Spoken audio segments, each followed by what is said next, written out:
Welcome to the deep dive. Today we're heading to Sihanoukville in Cambodia.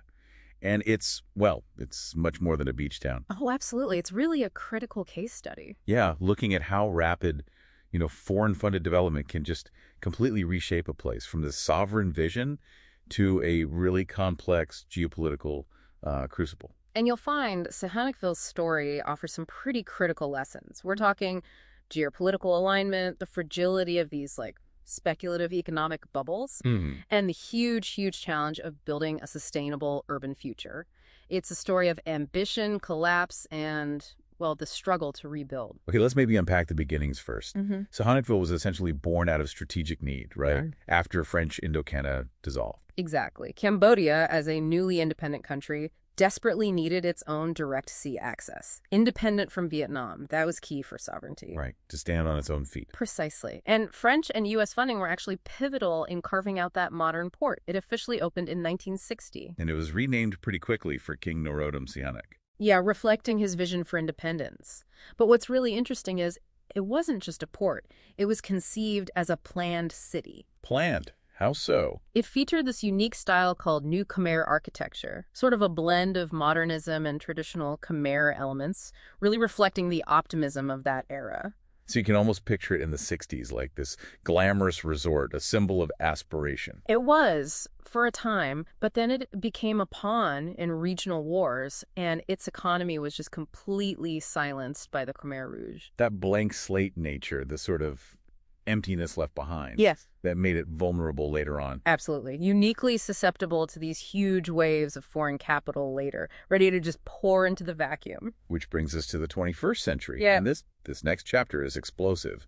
The Sihanoukville Special Economic Zone, the SSEZ. Right. Established back in 2006. It gets rebranded in 2013 as a flagship Belt and Road Initiative project, a BRI project. And that's huge. It really solidified Cambodia's alignment, economically and strategically with China. And did that state-level partnership, did it kind of pave the way for what came next? It definitely provided a massive halo effect, as you called it. It gave cover almost for a much bigger, far more volatile wave, the casino gold rush. Gold rush is right. How many are we talking? Well, it went from just 24 casinos in 2017 to over 100 by 2019.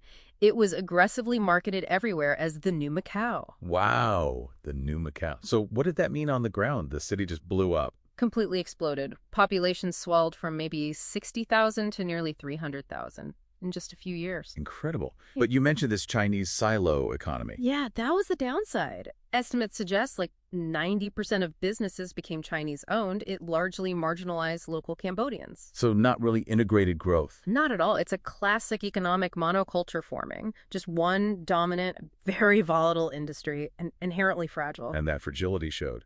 What caused the bust? It was really two major shocks hitting one after the other. First, an August 2019 ban on online gambling. That triggered a massive exodus. Over 200,000 Chinese nationals left almost overnight. And then compounding that, COVID-19. A perfect storm. And the legacy now is striking. These images of a ghost city. Yeah, hundreds of unfinished high-rises. Estimates range from 360 to over 500, just skeletons on the skyline. Requiring, what, over $1 billion to complete? About $1.1 billion, yeah. And the human cost for locals?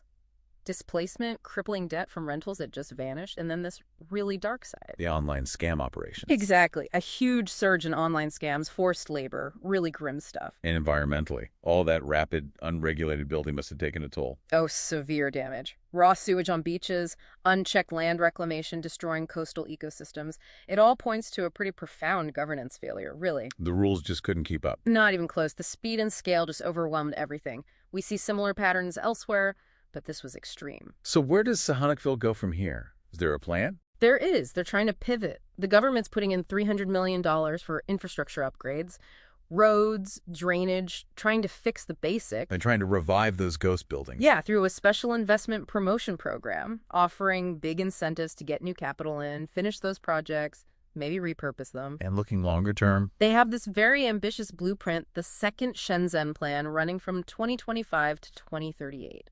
Second Shenzhen. What does that involve? Diversification. Moving way beyond casinos. Aiming for advanced manufacturing, modern services, world-class tourism.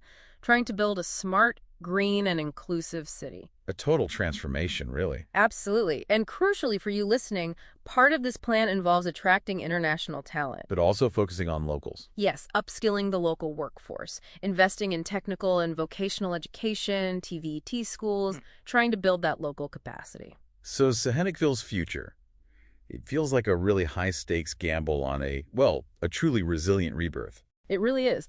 And the core question remains, can a city whose modern identity was so deeply shaped by that get-rich-quick casino boom, can it genuinely pivot? Can it become long-term, sustainable, equitable? What stands out to you listening to this? What lessons do you think Sihanoukville holds for other places facing similar development pressures?